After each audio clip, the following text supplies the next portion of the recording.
a system that seeks to nurture creativity and the promise of plenty within our borders. We have and created a much improved security environment.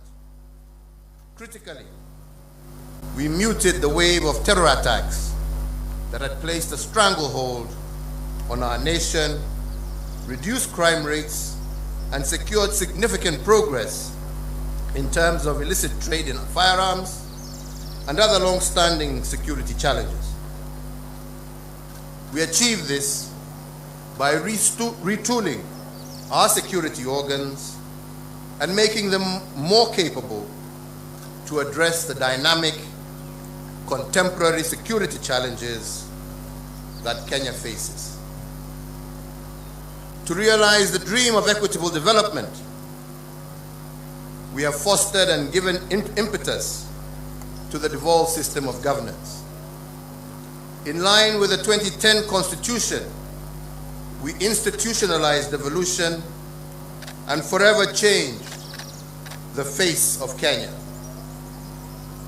Through devolution, government is now much closer to the people, with Kenya shillings 2.5 trillion transferred by the national government to the counties from 2013 to date. Now Wananchi's needs can be heard and addressed in real time, and the funding transferred to counties can be better aligned to the priorities at the local level. With the mandate you gave us, we pursued the vision of previous administrations for greater economic integration within the East African region and led the push to admit the Democratic Republic of the Congo into the East African community. With this singular move, the East African Community Common Market grew by 90 million people, yielding an expanding market of 300 million persons and the consequent enhanced opportunities for Kenyan enterprises. Building on the place of pride earned by our forefathers, we fortified our global footprint. Our non-permanent membership in the UN Security Council has amplified Kenya's voice on international peace and security matters. Indeed, from 2013 to date, we have had over 100 inbound and outbound state visits, hosting heads of state and government from across the world, and Kenya is now a consequential voice and an undisputed leader in continental and global issues. This has enhanced opportunities for Kenyans in both the diaspora, but also within the international civil service. As a consequence, diaspora remittance have increased tenfold over the last decade, and they now stand at an all-time high at over Kenya shillings 400 billion per annum as of 2021, surpassing some of our traditional exports as foreign exchange earner. We have also built on the aspiration of the independence generation to foster inclusivity and gender parity. We have furthered the pioneering spirit of the second administration that elevated women leadership, and in an unbroken chain built on the progress made under the third administration, and we have vastly expanded women's participation in governance and significantly increased the number of women in cabinet and in senior ranks of government, as well as our security organs. Indeed, we have built on President Mwai Kibaki's path-breaking investment in infrastructure. We hand over 11,500 kilometers of newly tarmac roads under our administration, doubling the number of kilometers constructed from the dawn of the Republic to 2013. My administration has upgraded Kenya's infrastructure in terms of roads, ports, bridges, fiber optics, power generation and transmission, and as a result, Kenya now stands out as an investment destination of choice and a continental as well as a global hub. In enhancing service delivery, with the mandate you gave us, we also transformed the way government services reach the Mwananchi. We did this through the introduction of Huduma Centers and the e-Citizen online platform, which together have made access to public services a fast and pleasant experience and not the toll that every citizen had to endure in the past to obtain basic services. Now passport applications, birth certificates, marriage certificates, business registration, driver's licenses, and so many others can be done online from anywhere in the world. As a digital government, we successfully transitioned from analog to digital television and radio, resulting in the country today being home to 130 TV stations, up from 14 in 2013, and 204 radio stations, up from 130 in 2013.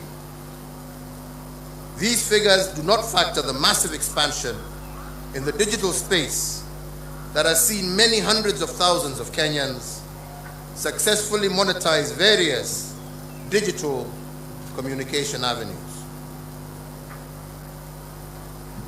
I have immeasurable pride in having the magical tag of Made in Kenya affixed to a much wider range of products, and my administration has reinvigorated domestic manufacturing and diversified our exports of finished products.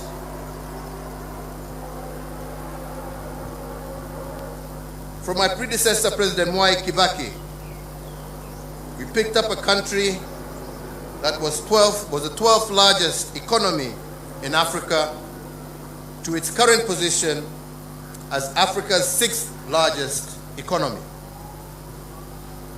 We have almost tripled the wealth of our nation from a GDP of 4.5 trillion in 2013 to close to 13 trillion currently.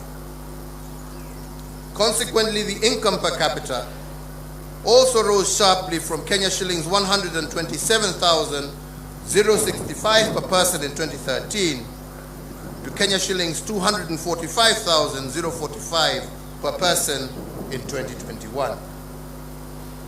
This has seen Kenya graduate from a lower middle income country, and it is notable that if we continue on this growth trajectory, what this means is that by next year, we will join the league of truly middle-income countries. In another milestone as a mark of the growth that we have experienced, our tax revenues have more than doubled from slightly above Kenya shillings 800 billion in the financial year 2012-2013 to Kenya shillings 2 trillion in the financial year 2021-2022.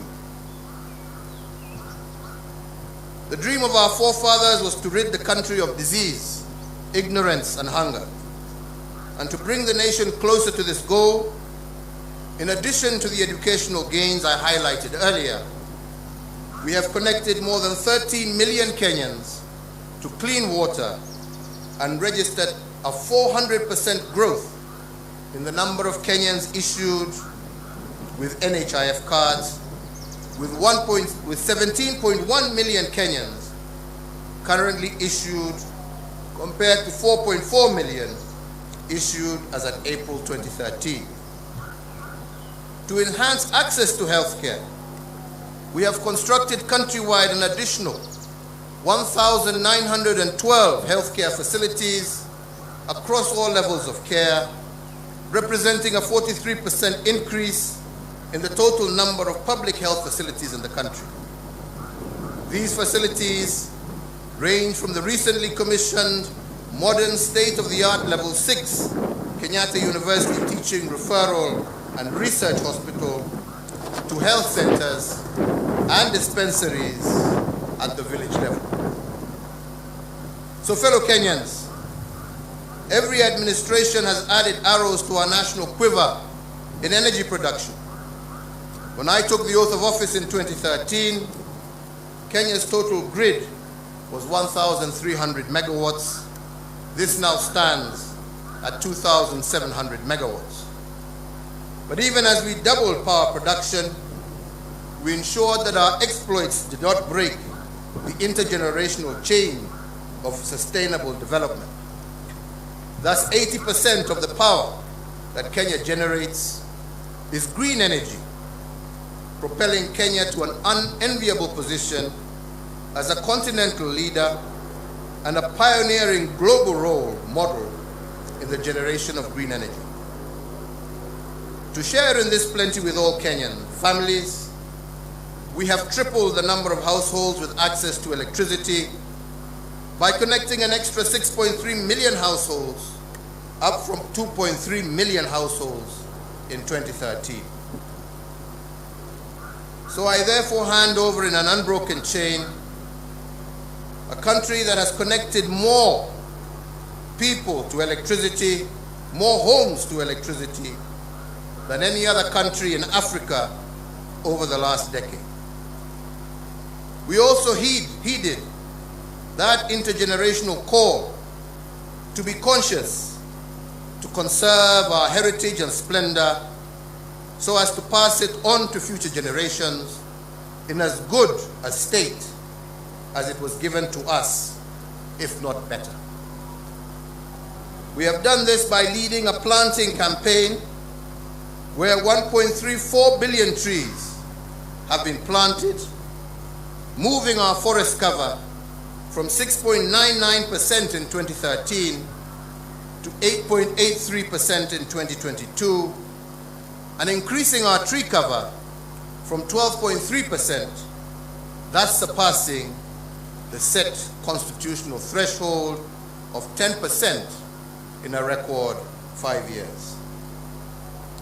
As a result of our conservation efforts and other legal and institutional reforms, we have also recorded the lowest levels of poaching in our nation's history, and thus registering the highest wildlife population for our Big Five and a majority of other wildlife species that share Kenya with us. So fellow Kenyans, while we have made remarkable progress, it is also important that I note and appreciate that building a nation is a journey. There is still much more to be done to move our nation to the next level of development towards realizing our Vision 2030. And the fourth administration, which I had the privilege to lead, has built on the foundation laid on others, upon which the fifth administration can also build. So fellow Kenyans, let me conclude by saying that to serve one's country is the greatest honor any citizen can receive. It is a sacred trust, and it has been an immense privilege that I have not taken for granted. I thank you all for the immense opportunities you have awarded me to serve in various public roles over the last 2.5 decades, which have included, amongst others, Chairman of the Kenya Tourism Board, Member of the Jomo Kenyatta University Council, Chairperson of the Disaster Emergency Response Committee, a Member of Parliament for Gatundu South, a Cabinet Minister serving in the Ministries of Local Government, the Ministry of Trade, the Ministry of Finance, the Leader of the Official Opposition, Deputy Prime Minister, and as the President of this Republic for the last 10 years.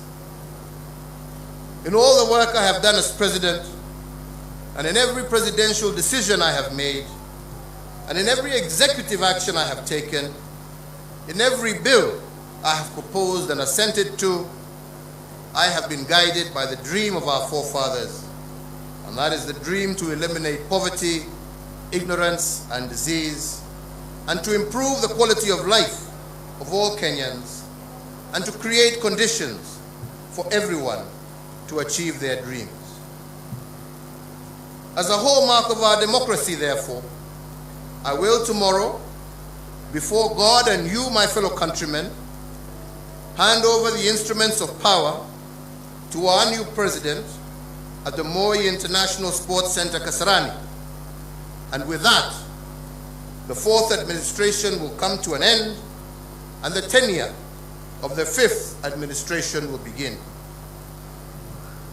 My entire family and I join all Kenyans in wishing the very best to our next president, Dr. William Samoei Ruto, and extending to him our warmest congratulations for receiving the mandate of Kenyans to lead us as our fifth president.